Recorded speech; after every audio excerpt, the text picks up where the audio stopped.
One of the really exciting things that's occurred over the last 4 years at ULP is the discovery that we could provide an essential service to the workforce development activities that are underway in the community.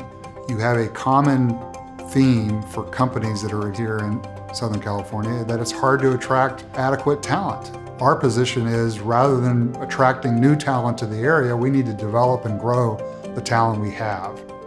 For us as an educational institution, there are certain areas where we're not the experts that University Lab Partners are the experts.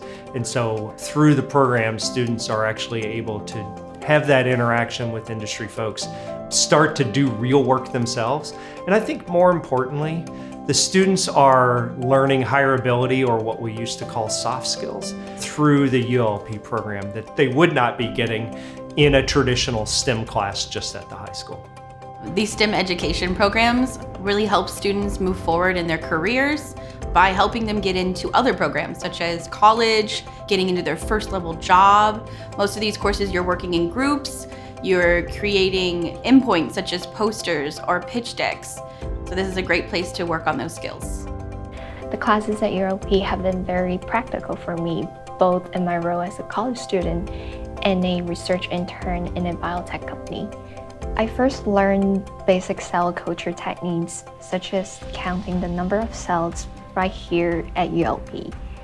I then applied the skill during my internship, and a few quarters later, I found myself applying the skill once again in school for my course-related lab work. I really appreciate how they make the whole learning experience very fun and engaging. In everything that you want to succeed, collaboration is the key. You will not succeed unless you have solid collaboration with different groups. STEM education needs a army of people to make sure they achieve their goals. Every time I come to the celebration at the end of the semester, I am just absolutely blown away by the complexity of what high school students are coming up with. Really amazing, innovative solutions. In 2023, we served hundreds of students. In 2024, we really want to help even more. We want to help the community rise up our students and get them more involved in STEM education so that they can make a brighter future and then help Orange County make a brighter future. ULP, with its 40 different smaller companies here and with our unique position adjacent to UC Irvine, we are a perfect laboratory, if you will, to grow a talented workforce that is going to fill essential jobs in the future.